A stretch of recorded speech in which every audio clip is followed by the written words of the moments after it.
Hi, my name's Dave Flynn, and thanks for watching my bass collection. And today we're taking a look at my Status Graphite Series 1 5-string bass. Now, I say it's a Status Graphite Series 1, although if you look at the warranty card that comes with it, it actually says Series 2, Series 2V, or 5.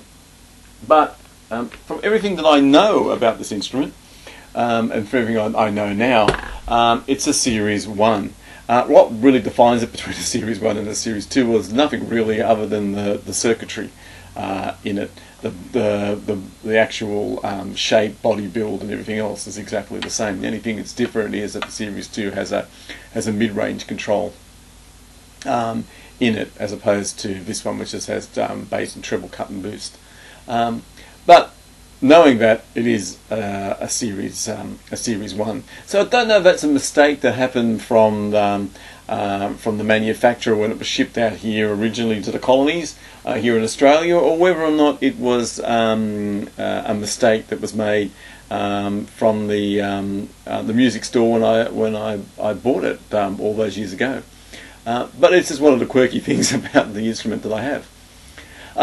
Status Graphite itself, well, it's an English manufacturer, known primarily for their high quality handmade basses, although they do make guitars now as well, but they're predominantly known for their basses.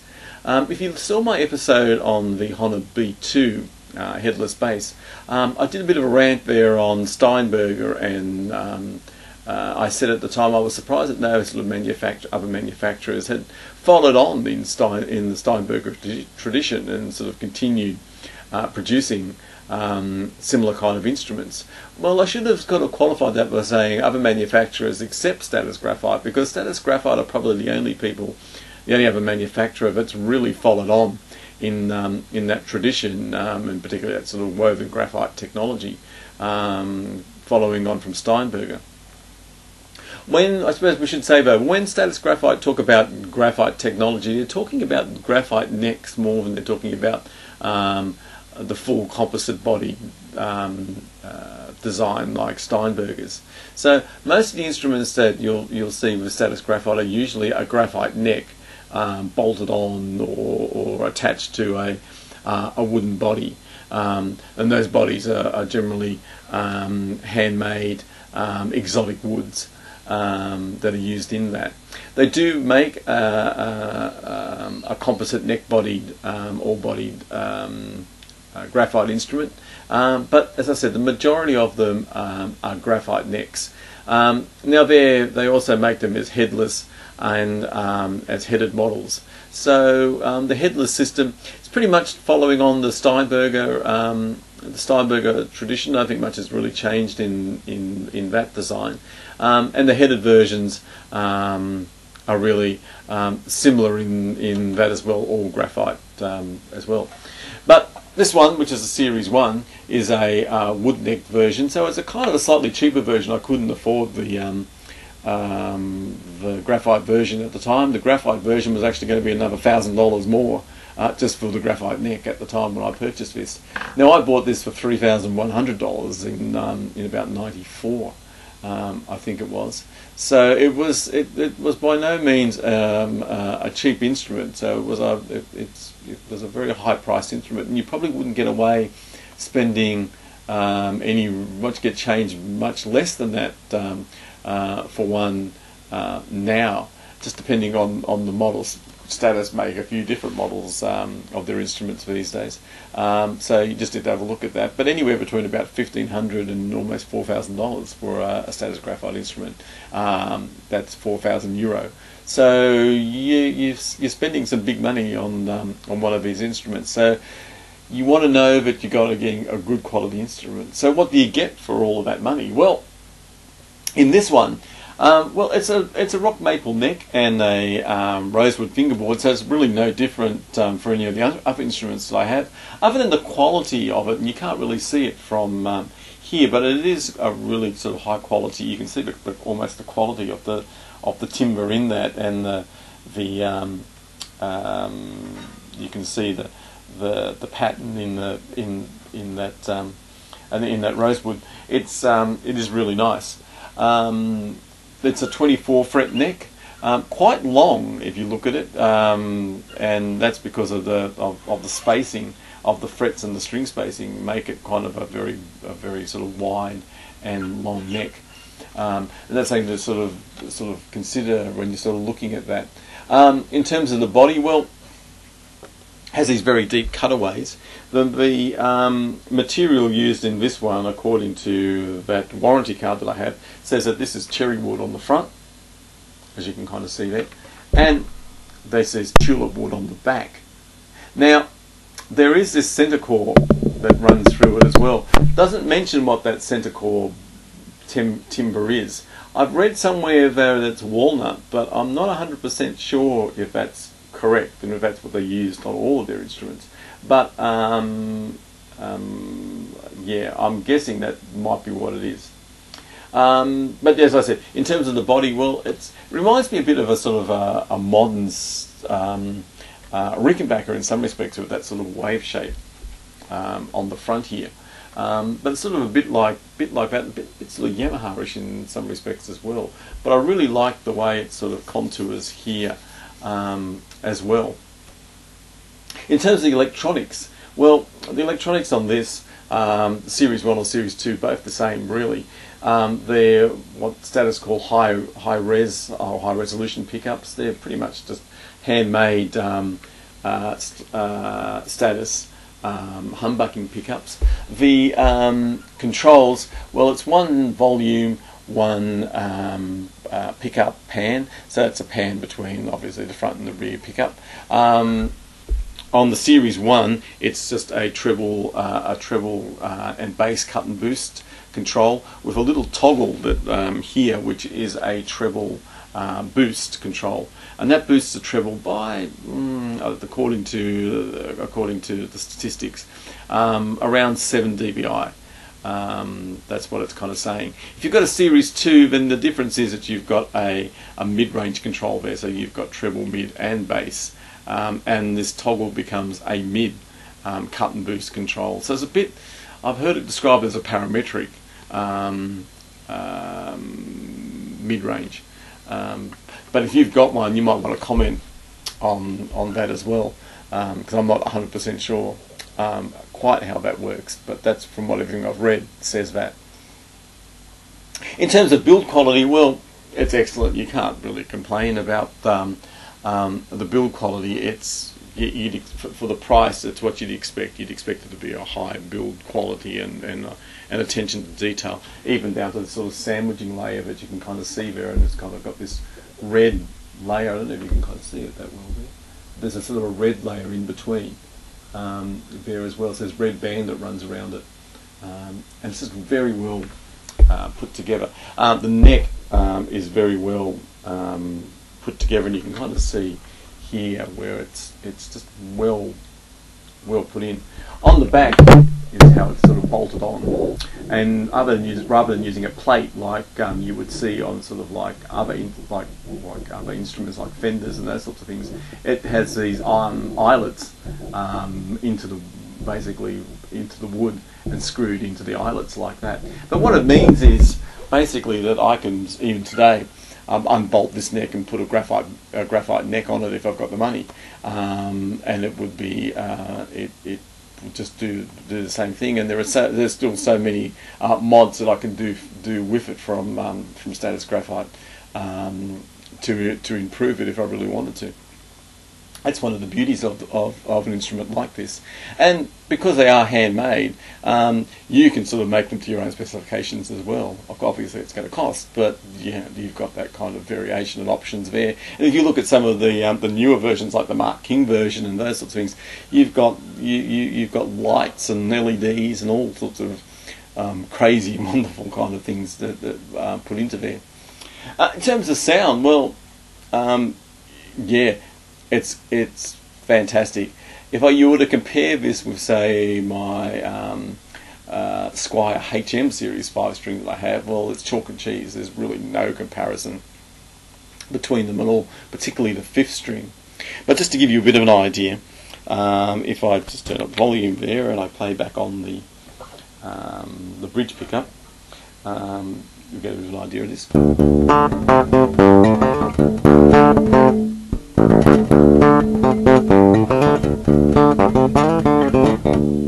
And you can kind of get that idea. It's quite punchy in itself, and it just has a real punch to it, which I really like. In the this is the neck pickup, like the same riff.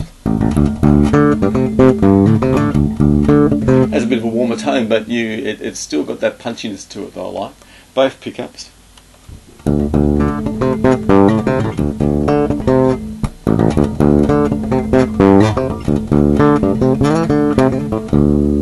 And with the boost, just to give you an idea of the boost, this is kind of like.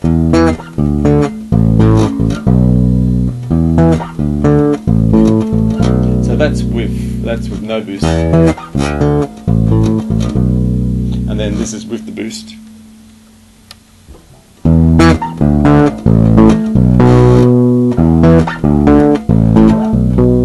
So you get another idea. No boost. With the boost. Maybe if I do it just like this as well. So that's with the boost. So that's no boost. Oh, hang on a minute. Just make sure I'm turning up the volume. Do that again. So that's with that's no boost.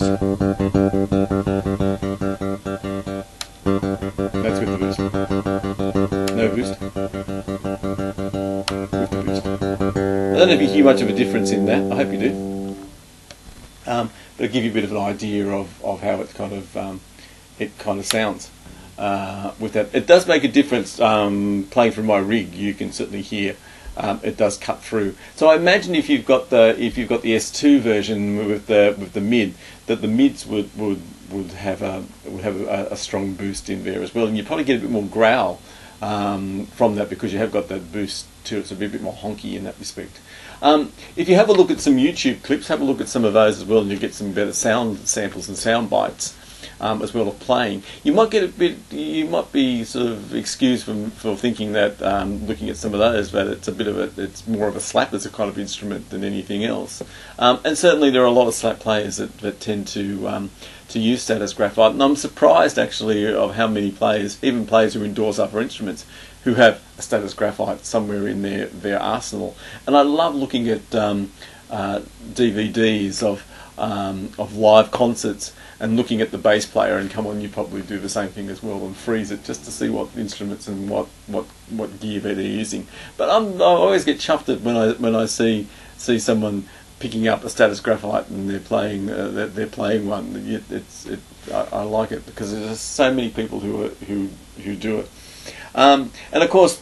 I mean, people who the first people I can think of that use Status Graphite were people like John Entwistle and his Buzzard and those kind of people was kind of the first time I actually heard of it. Mark King was probably somebody else that I've heard of that had used Status Graphite as well. But there are so many more players out there.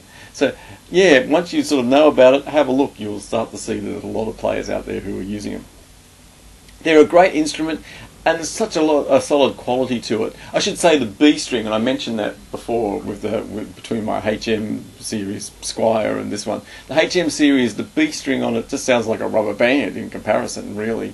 This has got such a meatiness to it and just such a defined sound. If I play like just the open B, it's just such there's a rounded tone to it, which you don't get on that cheaper instrument, regardless. I wouldn't care what you're sort of looking at, but there's no real breakup in that B string, and that's the open B. If I play kind of like here, play D for instance, you get that sort of B.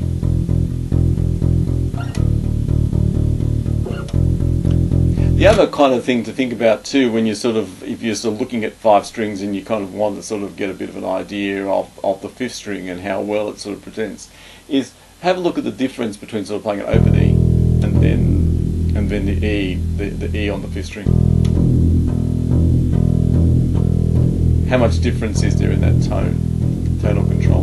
On the cheaper ones, you'll find there's a vast difference in tonal variation between the open E and this one and the fretted E, but they should be the same note.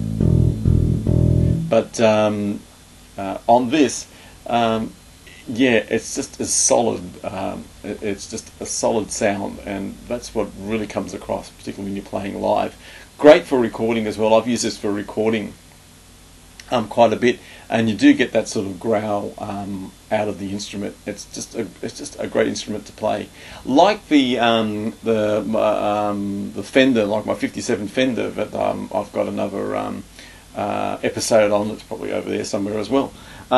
This is quite a wide neck, and also a wide string spacing. So you'll probably find yourself stretching, and because it is kind of a long neck, yeah, you will find that you're probably stretching for a little bit. But on the plus side to that is it has this sort of flat neck, rather like my '57, that your fingers just sort of fall into the right spot, and I really like that. For slapping, it does have a you got that sort of spacing, so you can get around the string.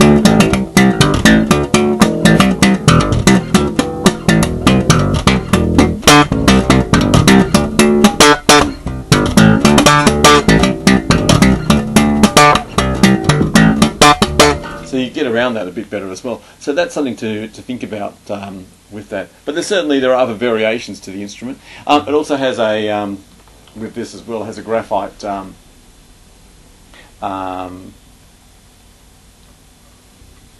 has the graphite nut as well. So that also helps a little bit with string movement and things like that. So that's something else to sort of think about. I don't know if I showed you the headstocks before. One of the things I do find with it is that, and I don't know if I mentioned this previously, but because it is such a stubby neck, that these tuners, particularly on the fifth string, get a bit crowded up the top here. So if you were to line these tuners up all in a row, you'll actually find that they actually will touch each other. And while it's pretty rare for that to happen, there'd be kind of like 1 in a million opportunity where they all line up perfectly in a row. But you can find yourself at just an odd time tuning it, finding yourself touching the other. Just touching the other tuner. That's probably the only thing there. The only thing I will say about it is the polyester finish on this. Rather than like a polyurethane, I don't know how, while it's worn quite well, and I mean this is nearly 30 years old in itself, I guess, but if you look at the back there, you can kind of see the wear on it, where it's come from. Just my belt buckle and stuff like that, and you can kind of see it. Here's the natural timbering in here where it's worn. Just around here, but on the front here, I don't know if you can kind of see. You can kind of see it there. There's a patch just here. Where am I looking? Just down there, just down here.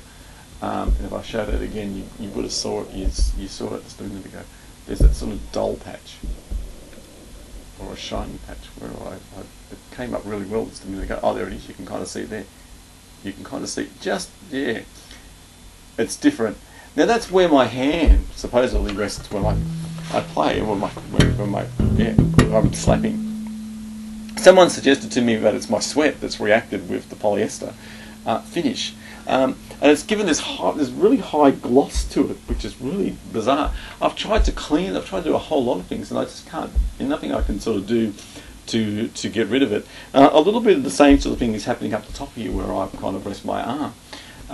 It's a bit strange. I don't know why it would react in that respect. Certainly none of my polyurethane finished ones that I have would be kind of like that. So I'm not sure why this one is sort of any different. If you've got any thoughts or comments, yeah, feel free to give something below, because I'd be interested to know why it's gone like that. But it's nothing that I can sort of do that seems to change that. That's probably the only little gripe that I have. The only other thing is, for $3,000, I mean, you on this one, these are the original ones, have these plastic knobs, which you can still get replacements for now.